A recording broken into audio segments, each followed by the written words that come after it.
আসসালামু আলাইকুম। আজ আলোচনা করব আল্লাহ তাআলা মানুষকে যেভাবে পরীক্ষা করেন। আল্লাহ তাআলা মুমিন বান্দাকে নানা ধরনের পরীক্ষা করেন। তিনি বলেন, অবশ্যই আমি তোমাদের পরীক্ষা করব। কিছুটা ভয়, ক্ষুধা, ধন সম্পদ, জীবনে কোনো না কোনো ক্ষতি এবং ফল ফসল বিনষ্টের মাধ্যমে আল্লাহ তাআলা মানুষকে যেভাবে পরীক্ষা নেবেন তার কিছু উদাহরণ দিয়েছেন।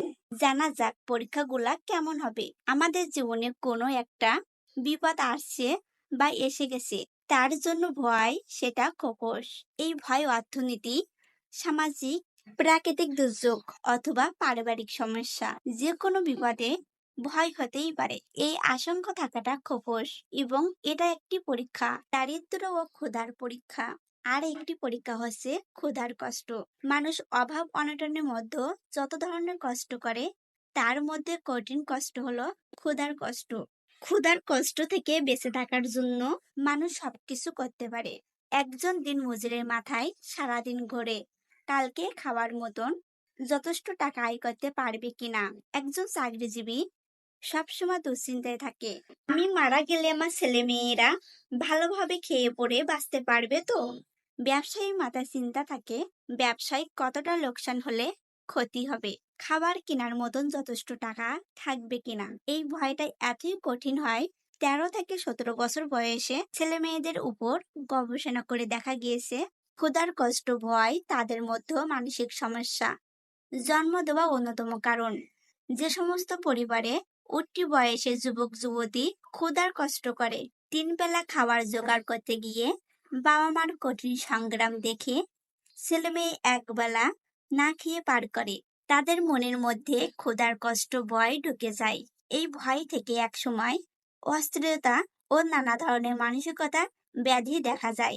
যারা জীবনে অভাব পার করেছেন, ক্ষুধার কষ্ট সহ্য করেছেন, তারা যখন একসময় সচ্ছল হন, তখনও তাদের অনেকের মনের মধ্যে অভাবী জীবনে ফিরে যাওয়া আকাঙ্ক্ষা কাজ করে।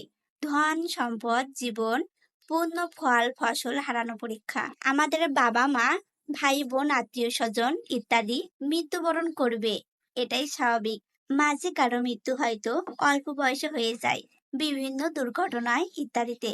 এটা যার যখন মৃত্যু হবার কথা তখনই হবে। মুমিনের জীবনে সম্পদ ফল ফসল মধ্য যে পরীক্ষা আসে, কেউ ঋণে গ্রস্ত হয়, কেউ দেউলিয়া হয়ে যায়। বৃষ্টি অতিবৃষ্টি, খরা, ফসল ধ্বংস হয়ে যাবা, নদীর পাড় ভেঙে বাড়িঘর বিলীন হয়ে যায়, এগুলো সবই আল্লাহর পক্ষ থেকে পরীক্ষা। ধন সম্পদ, সন্তান, প্রাচুর্যের পরীক্ষা। আল্লাহ তাআলা মানুষকে বিপদ আপদ দিয়ে পরীক্ষা করেন, বরং কখনো ধন সম্পদ প্রাচুর্যের মধ্যেও পরীক্ষা করেন। যেমন আল্লাহ তাআলা বলেছেন, আমি তোমাদের পরীক্ষা স্বরূপ মন্দ এবং ভালো দ্বারা পরীক্ষা করি, আর আমার কাছে হবে তোমাদের প্রত্যাবর্তন। জেনে রেখো, তোমাদের ধন সম্পদ এবং সন্তান সন্ততি হলো একটি স্বরূপ। পরীক্ষার মাধ্যমে আল্লাহ পবিত্র ও উত্তমদের অপবিত্রদের থেকে পৃথক করে দেন। তোমরা যে অবস্থায় আছো, ওই অবস্থায় আল্লাহ কোনো ক্রমেই মুমিনদের ফেলে রাখবেন না, বরং তিনি পবিত্র বান্দাদের অপবিত্র বান্দা থেকে পৃথক করবেন। পরীক্ষার মাধ্যমে আল্লাহ তাআলা মুমিনদের পুরস্কার দানের নির্বাচিত করে। কোরআন ও সুন্নত মতে ধৈর্য ধারণ করুন। কোরআন ও সুন্নত মতে ধৈর্য ধারণ করা। বিপদে আপদে প্রতিবদ্ধ হলে মুমিন বান্দার কাজ হলো ধৈর্য ধরা। আল্লাহ তাআলা আমাদের বিপদে আপদে পরীক্ষার সময় ধৈর্য সালামের মাধ্যমে তার সাহায্য কামনা তৌফিক দান করুন। আমিন।